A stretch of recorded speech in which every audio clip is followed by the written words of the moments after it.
Assalamu alaykum muhterem din kardeşlerimiz. Kur'an-ı Kerim'nin Fatiha suresinden alıp Nas suresine kadar yottan bilüşü, hem her bir sureni, her bir ayetini anlatıp birüşü kişine Kur'an hafiz diler. Kur'an hafizlar ilikten bik dereceli ulpat kişiler bulup sanalganlar. Şunday dereceli kişilerini hazırlauchi uzak şehrimizde de var. Әлеге үзәктән Коръән хафизларына республикабызның төрле почмакларына гына түгел, Россиянең барлык төбәкләренә дә әзерлиләр. Коръән Аллаһы Тәгалә китабы. Аның сүзе бөтен кешеләргә насихат.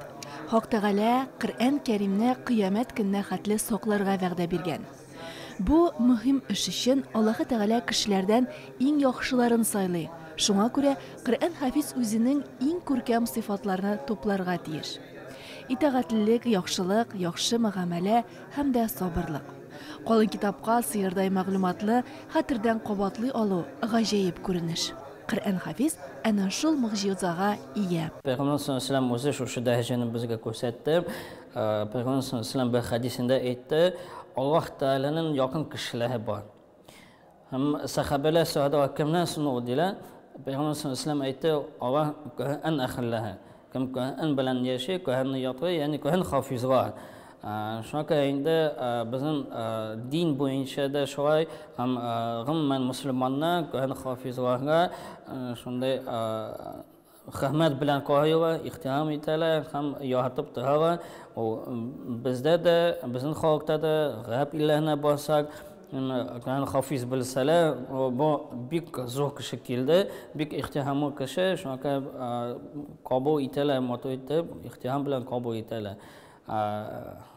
Шуңа күрә инде халыкта бездә дә инде Коръән хафизлар, менә безнең егетләр Коръәнне ятып чыгалар. Аларны бөтенесен инде кая барса гына, бөтен җирдә мөселманнар яхшы итеп, матур итеп кабул итәләр аларны.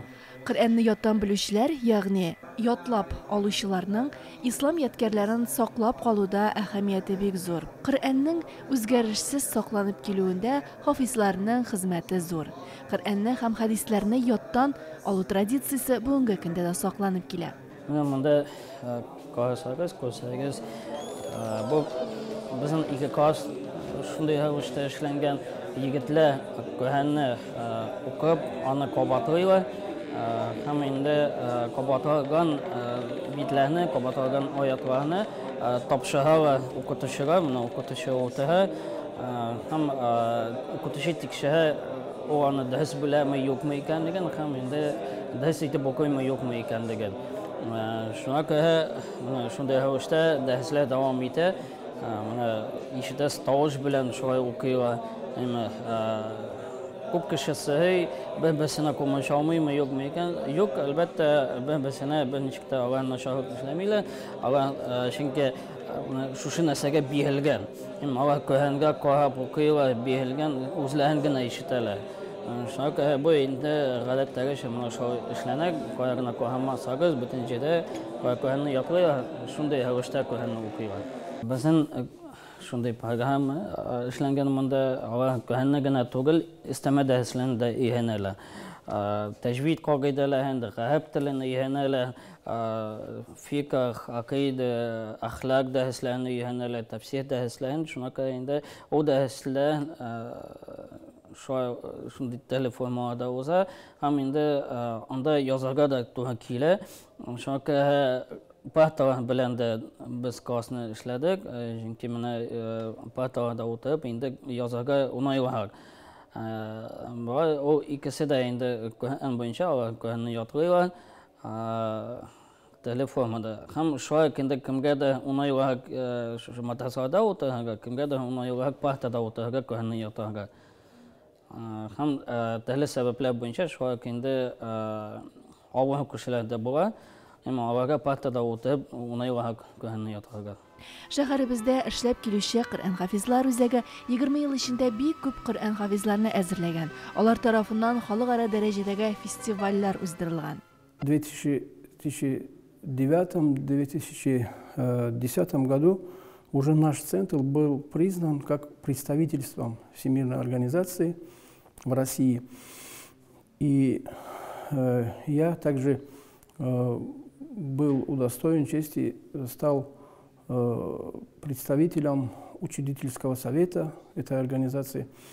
И нам при поддержке Исламского университета и Всемирной организации удалось реализовать этот проект. То есть Центр хафизов Корана сумел реализовать ту задачу, которая была поставлена перед ним. Мы выпустили более 100 хафизов Корана, и более 60 из них получили право, которое восходит до пророка Мухаммада, саллаллаху алейхи вассалям. 2015 yılının 2 yanvarında Tataristan Diniye Nəzarəti başlanğıcında bizning Qıl Şərif məscidində təvlük boyuna şul yıllardan birli indi Qalami Kərim xatm etilə. Bu Rossiya tarixində birinci tapqır. 12 er yigitimiz hafiz 24 saat boyu Qalami Kərimni oquylar, Qur'an xatm etələr. Xatm tamam bulğaç Cumhuriyetimizga, respublikamızga, ilimizga, dunyoga tinchlik tilab, sog'lik, salomatlik, insonlarga hidayat, tavfiq, barakat tilab duo qilina. Ko'pmi barakat kela shu duolarda. Ham shu o'q örnekке şuluk yıl 2015 yılının 15 iyununda Bulgar şəhərinin Aq məscidi də qoşuldu.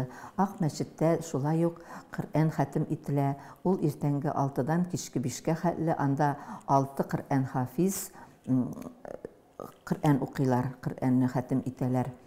6 яшьлек Мөхәммәднең тырышлыгына сыкланмый мөмкин түгел. Кичкенә булуына да карамастан аңлап, һәр сүз, һәр харифне яратып, яттан Коръән укыйм. Аның тырышлыгы балалар өчен уздырылучы Коръән укучылар бәйгесендә бәяләнә.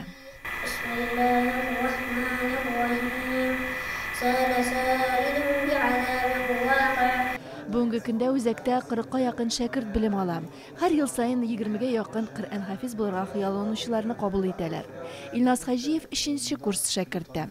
Үзенең белемнәрен төрле фестивальләрдә күрсәтергә өлгереп, дәрәҗәле уңышларга ирешкән. Шушы дингә килгәчтә бар шундый хыял, менә шушы Коръәнне ятлап, аны инде укырга, аны йөртергә шундый терәк бар иде.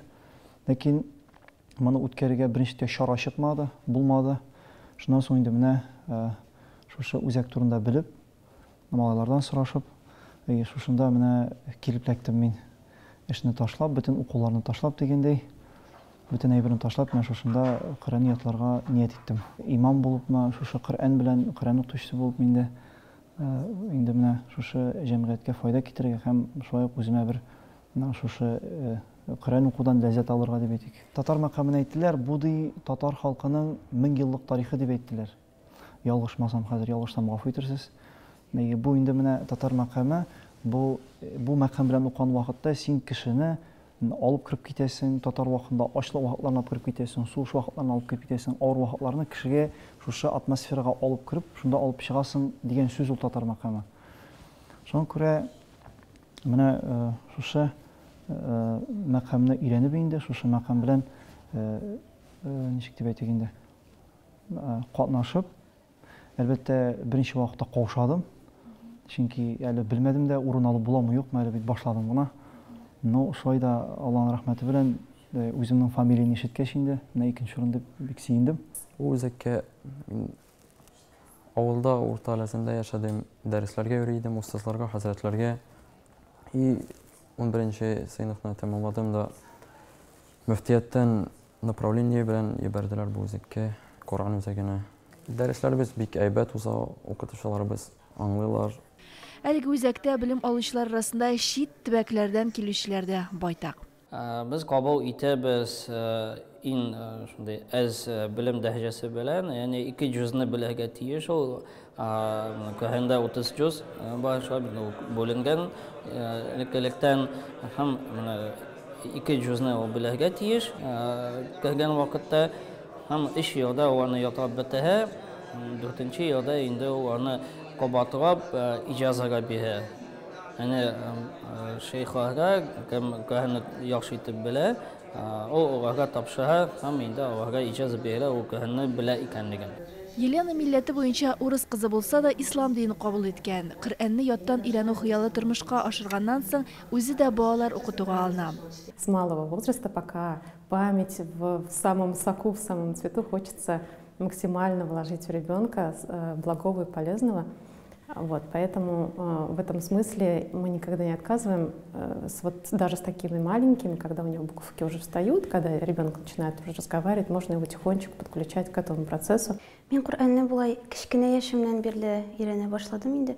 Әнием дә кичкенәлегемнән янымда Кур'ан укыйды.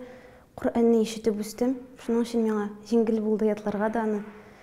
Беренче сүрәләрне инде әнием миңа ятлатты. Соңнан әтием ятлатып китте инде. Үзенең 20 еллыгын билгеләп узучы әлеге үзәк куелган максатларга ирешкән. Моның белән генә тукталмыйлар. Среди татарской молодежи сейчас у нас есть хафизы, которые знают Коран наизусть, которые получили разные степени. И даже среди них есть те, которые могут читать Коран в более 7 кираатов. То есть это очень, скажем, историческое событие, что сегодня ни в Бухаре, ни в Самарканде, это центр ислама, а в Казани, в Исламском университете можно выучить Коран, можно получить вот эти все сертификаты. Это огромная милость. Ислам учагын сүндермәгән нәселләр, гаиләләр булды. Мин менә китаплар язучы, шушы эшне өйрәнүче буларак шуны гына әйтә алам. Безнең үзебезнең Казанда да үзләренең нәселләрендә 5-6 буын имамнар, дин әһелләре, хөрмәтле галимнәр, остазлар булган нәселләр бар. Бу сүзне әйткәндә мин үзебезнең тарихи мәчет, Әҗем мәчетен ачып кергән, инде хәзер бакыйлыкка күчкән Габдрәүф хәзрәт Зиннатуллин нәселен күздә тотып әйтәм. Габдрәүф хәзрәт Зиннатуллинның кызлары, кичкенәдән уллары шушы юлга үзләренең балаларын өйрәнттеләр. Әлфия Зиннатуллина, Габдрәүф хәзрәтнең оныгы Әлфия Зиннатуллина менә шушы Коръән хафизәләр үзәген тамамлаган бик хөрмәтле хафизәбез.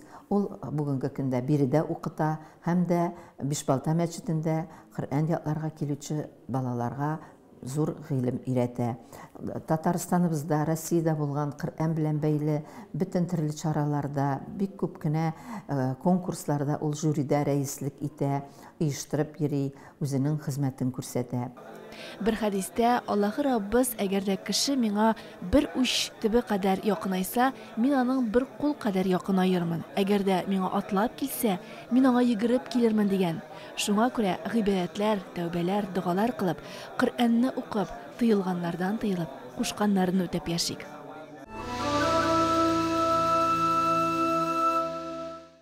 أعوذ بالله من الشيطان الرجيم بسم الله الرحمن الرحيم الحمد لله رب العالمين والصلاة والسلام على رسولنا محمد وعلى آله وأصحابه أجمعين السلام عليكم ورحمة الله وبركاته Barşağızға da Allah Teala'nın rahmeti, selamı, haram, bereketi bulsa idi. Mübarek bulsun cümğa günlerimiz. Allah Teala illerimizge, günlerimizge hayırlı eminlikler, tanışlıklar nasip eylesin. Allah Subhanahu ve Teala Kur'an-ı Kerim'de biz Adem balalarına müracaat ite. Bismillahirrahmanirrahim. Ya bani Adem, qad anzalna aleykum libas. Ey Adem balaları diye Allah Teala. Min sizge kiyim birdim dedi. Yuvari sevatikum varisha. Bu kiyim sizin gavretlerinizni kaplar. Ham sizning için ol zinnet bulur dedi. Derslikte Allah Teala bizni hayvanlardan ayırmalı bularak bizge kiyimni berdi. Ham şol kiyimni kiyip bizge gavretlerini kaplarga koştu. Gavretlerge qarav haram. Şuna göre Allah Subhanahu ve Teala bizge kiyinirge koştu. Amma lakin Allah Teala ayta zinnetlenip, matur etip giyinirge de rüksat etildi dedi. Eğer de mümkünlük var iken kişi matur kiyimlerin giysin dedi. Lakin ol kiyimler aşık bulurga teyiş tugul. алар тулысынча гавратны капларга тиеш. Аллаһ Тәгалә дәвам итеп әйтә: "Валибасут тaqwa залика хайр". Ләкин тaqвалык дигән кием дә бар диде. Тaqвалык ул Аллаһ Тәгаләнең кушканнарын үтәп, тыйганнарыннан тыелу. Тaqвалык ул Аллаһ Тәгаләдән куркып, уялып яшәү. Тaqвалык ул гынахларны әйләнеп узу. Шуңа күрә бу төр кием хәерлерәк дип Аллаһ Тәгалә әйтә. Ягъни әгәр дә кешенең күңелендә ихласлыгы бар икән, әгәр дә кешенең күңелендә уят дигән нәрсә бар икән, Аллаһ Тәгаләдән курку дигән нәрсә бар икән, аның тышкы киеме дә күркәм булачак. Шуңа күрә Аллаһ Тәгалә әйтә: "Иң хәерле кием ул тaqвалык киеме, ихласлылык, уялчанлык, Аллаһтан курку, диндарлык киеме ул күпкә хәерлерәк" диде. Чөнки кешенең эчке галәме, эчке халаты ул тышка чыга диләр. Әгәр дә чыннан да кеше ихласлы икән, Аллаһ Тәгаләгә карата тaqвалы икән, ул вакытта аның әхлагы да, аның гамәле дә тышка күркәм булып күренәчәк. Әгәр дә аның калбы кара икән, әгәр дә ул рия өчен генә гамәлләрне кыла икән, кеше күрсен әле дип, кеше ишетсен әле дип шундый нияттән әгәр дә ул гамәлләрен башкара икән, һәм күңелендә аның тәкәбберлек, күңелендә аның хөсетлек дигән хисләре бар икән, көнчелек инде ул икенче төрле әйткәндә, бу әлбәттә аның тышка чыгачак. Кашан булса да ул аны күрсәтәчәк. Шуңа күрә җәмәгать кеше тыштан матур киенеп йөрсә дә, эчтән матур булмаса, тыштагы киемнең файдасы булмый әлбәттә. Шуңа күрә эчтән дә, тыштан да шәригать буенча булса иде, Аллаһ кушканча булса иде, ул вакытта Аллаһ Тәгалә нәрсә ди? "Залика мин аятиллаһи лааллахум яззаккарун". Дөреслекдә инде бу Аллаһ Тәгаләнең аятлары, Аллаһ Тәгаләнең мөгъҗизалары, Аллаһ Тәгаләнең рәхмәте, лааллахум яззаккарун. Шәт алар Аллаһны искә төшерерләр. Шәт алар Аллаһ Тәгаләгә якынайырлар. Шәт алар зикрләрен күбәйтерләр диде. Аллаһ Тәгалә безгә адәм балаларына мөрәҗәгать итеп түбәндәгеләрне әйтте. "Я бани Адам, эй адәм балалары" диде. "Ла яфтинаннакум аш-шайтан". Шайтан сезне фитна кыла күрмәсен. Котырта күрмәсен, аның коткысына бирелмәгез. "Кама ахраҗа абавайкум минал җаннати". Сезне ата-анагызны, ягъни Адам белән Хаваны җәннәттән чыгуга сәбәпче булды ул ди. Һәм ул аларны чыгарды да. "Янзи'у анһума либасахума лiyuriyahuma сауатихима". Ягъни ул аларның киемнәрен салуда сәбәпче булды. Аларның гавратлары ачылды, һәм ул шуны күреп көлде алар өстеннән. Ягъни мәсхәрә итте. Шуңа күрә мөхтәрәм җәмәгать, монда Аллаһ Тәгалә әйтә: "Шайтанга дус була күрмәгез. Шайтанның фитнәсенә, вәсвәсәсенә бирелмәгез. Ул сезнең ата-анагызга зарар китерде. Ул аларга фитнә булды, гавратларын ачты. Иннаху яракум хува ва кабилуху мин хайсу ла тараунахум" ди Аллаһ Тәгалә. Дөреслекдә ул, ягъни шайтан, сезне бөтен җирдән күреп тора. Һәм аның гаскәре дә сезне күреп тора. Сез аларны күрмисез ди. Ягъни хакыйкатьтә шайтаннарны, җиннәрне адәм баласы күрми. Алар күренмиләр. Ләкин алар безне күрәләр һәм күзәтеп торалар. Һәм Аллаһ Тәгалә әйтә: "Әгәр дә сез миңа сыгынмасагыз, әгъузу биллаһи минәш шайтанир раҗим, бисмиллаһир рахманир рахим" дигән сүзләр белән. Әгәр дә дуа ва зикрдә булмасагыз, "Инна җаална шаятина аулия лиллазина ла юъминун". Дөреслекдә без имансызлар өчен, Аллаһка инанмаган, Аллаһка ышанмаган бәндәләр өчен шайтаннарны дус итәчәкбез диде. Шуңа күрә шайтаннан, аның зарарыннан, аның вәсвәсәсеннән, фитнәсеннән кытыласыбыз килсә, ул вакытта зикр һәм Аллаһ Тәгаләне искә төшерү, Коръән уку, гыйбадат кылу белән мәшгуль булырга кирәк. шул гына безне шайтанның зарарыннан коткарачак. Бу аяттан безгә нәрсә мәгълүм? Хакыйкатьтә шайтаннар, алар безгә караганда тизрәк хәрәкәтләнә, һәм алар безгә күренми, һәм безне алар күрәләр. Һәм безгә алар зарар китерергә бик мөмкин. Әмма әгәр дә без Аллаһ кушканча яшәмәсәк, динне белмәсәк, дугаларны белмәсәк, намазны белмәсәк, бу шайтаннарның зарарлары бик тиз тия, һәм андый кешеләргә Аллаһ Таала шайтаннарны нишли? Дус итәчәк диде. وَإِذَا فَعَلُوا فَاحِشَةً قَالُوا وَجَدْنَا عَلَيْهَا آبَاءَنَا وَاللَّهُ أَمَرَنَا بِهَا. Ул имансызлар кемнәр алар?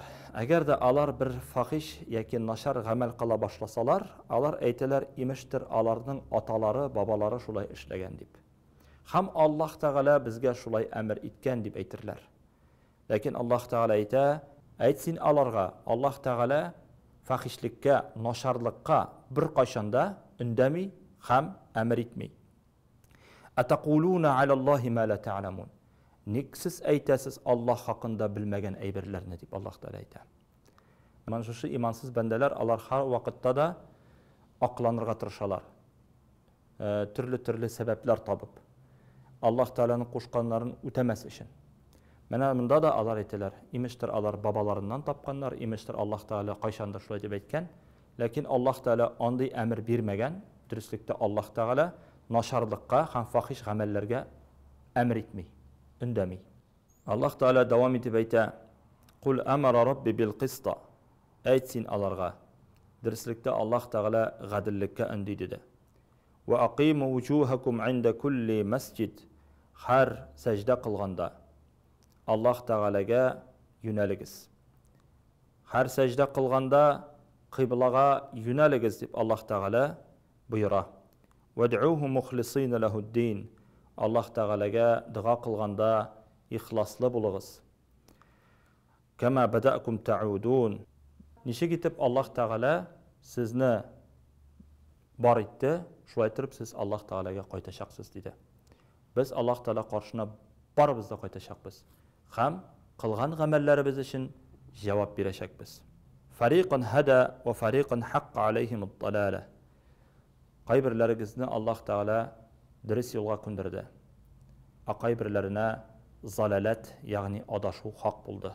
Ягъни Аллаһ Тәгалә аларны адаштырды. Иннахум ittakhadhu ash-shayatin awliya'a min dunillah. Чөнки алар Аллаһ Тәгаләдән кала шайтаннарны дус иттеләр. Шайтаннарны сайладылар үзләренә дус итеп. Шуңа күрә алар адаштылар. Ва яхсабуна аннахум мухтадун. Һәм алар уйладылар, без дөрес юлда дип. Кызганыч, ләкин тормышта шундый кешеләр очрый. Күпме генә аларга аңлатсаң да, өндәсәң дә хәерлегә, алар һәр вакытта да үзләрен дөрес саныйлар. Һәр вакытта үзләрен аклыйлар. Һәр вакытта сәбәп табалар Аллаһ Тәгаләгә гыйбадат кылмасын өчен. Аллаһ Тәгалә шул сөйләгәннәр белән гамәл кылырга язсын. Ассаламу алейкум ва рахматуллаһи ва баракатуһ.